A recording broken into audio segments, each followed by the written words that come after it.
Hi friends, welcome to Parpum Nayim channel. இன்னைக்கு வந்து நம்ம வீடியோல என்ன பார்க்க போறோம்னா நவராத்திரி ஸ்பெஷல் ரெசிபியான நோ ஆனியன் நோ கார்லிக் வெங்காயம் பூண்டு இல்லாம கரம் மசாலா இந்த மாதிரி எந்த ஐட்டமும் சேர்க்காம நம்ம வந்து எப்படி வந்து ஒரு குருமா ரெசிபி பண்ணலாம் அப்படிங்கிறத பார்க்கலாம். நான் வந்து இதில் வந்து ஒயிட் சன்னா பிளாக் சன்னா வச்சு குருமா ரெசிபி பண்ணியிருக்கேன். ஸோ இதே சேம் மெத்தடை வந்து நீங்கள் எல்லா வகையான சுண்டல் வகைகளுக்கும் நம்ம வந்து யூஸ் பண்ணிக்கலாம். ஸோ ரொம்பவே டேஸ்ட்டாக இருக்கும். எல்லா வகையான சாப்பாடு டிஃபன் ஐட்டத்துக்கும் நம்ம வந்து சைடிஷாக வந்து யூஸ் பண்ணிக்கலாம். ஸோ நான் வந்து சுண்டலுக்காக நான் வந்து ஒயிட் சன்னா பிளாக் சன்னா வந்து 12 hours வந்து ஊற வச்சுருக்கேன். ஸோ இதை நல்லா களைஞ்சி நம்ம எப்பயும் போல் சுண்டலுக்கு வேக வைக்கிறது மாதிரி கொஞ்சம் சால்ட் ஆட் பண்ணி நம்ம குக்கரில் வேக வச்சுக்கலாம்.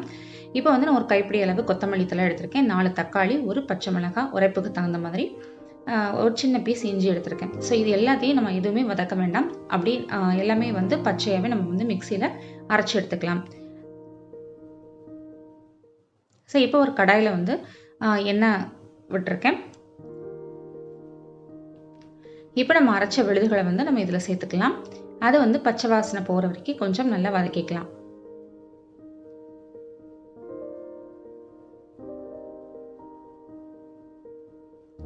ஸோ இது வந்து நம்ம எல்லா விரத நாட்கள்லையும் கூட இந்த மாதிரி மெத்தட் நம்ம வந்து ஃபாலோ பண்ணிக்கலாம். ரொம்பவே டேஸ்ட்டாக இருக்கும்.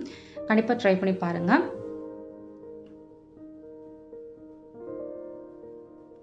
ஸோ இது நல்லா பச்சை வாசனை போகிற அளவுக்கு நல்லா கொதிக்க வச்சுட்டு அதுக்கப்புறம் இதில் தேவையான அளவு காரத்தூள் கொத்தமல்லி தூள் வந்து ஆட் பண்ணிக்கலாம்.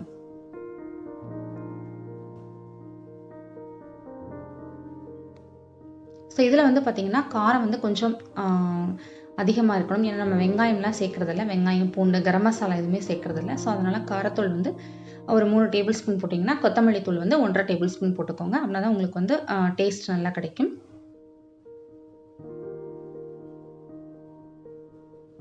ஸோ தேவையான அளவு நம்ம சுண்டலையும் நம்ம உப்பு ஆட் பண்ணியிருக்கோம். ஸோ இதுலேயும் தேவையான அளவு கொஞ்சமாக வந்து சால்ட் ஆட் பண்ணிக்கலாம்.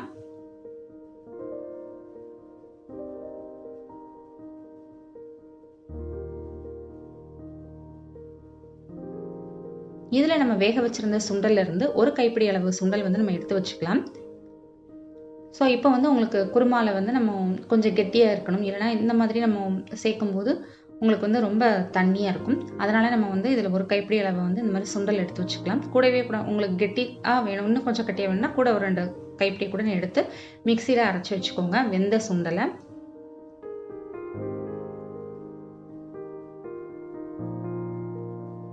ஸோ மற்ற சுண்டலை வந்து நம்ம இதில் வந்து சேர்த்து நம்ம கொதிக்க வைக்கலாம். இதில் வந்து ஒரு 1.5 டம்ளர் தண்ணி ஆட் பண்ணி நம்ம நல்லா கொதிக்க வச்சிடலாம்.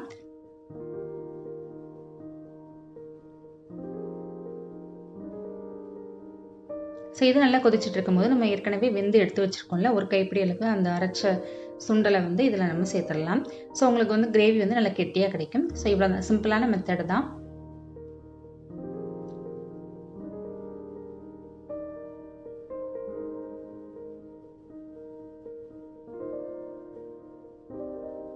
ஸோ இதில் நம்ம தேவையான அளவு சால்ட் வேணுன்னா நம்ம ஆட் பண்ணிக்கலாம்.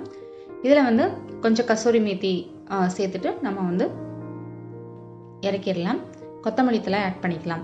ஸோ நம்ம சர்வ் பண்ணுறதுக்கு முன்னாடி வந்து கொஞ்சமாக ஒரு 2 ட்ராப்ஸ் வந்து லெமன் மட்டும் ஆட் பண்ணி விட்டுக்குங்க. டேஸ்ட் வந்து இன்னும் நல்லா என்ஹான்ஸ் பண்ணி கொடுக்கும். ஸோ கண்டிப்பாக ட்ரை பண்ணி பாருங்கள் இந்த ரெசிபி. ஸோ இந்த வீடியோ இந்த டயத்தில் உங்களுக்கு ரொம்பவே யூஸ்ஃபுல்லாக இருக்கும்னு நினைக்கிறேன். அப்படி இருந்ததுன்னா மறக்காம பர்பும் நைம் சேனலை ஷேர் பண்ணுங்கள், சப்ஸ்கிரைப் பண்ணுங்கள், கமெண்ட் பாக்ஸில் கமெண்ட் பண்ணுங்கள். வீடியோ பிடிச்சிருந்தா லைக் பண்ணுங்கள். Bye friends.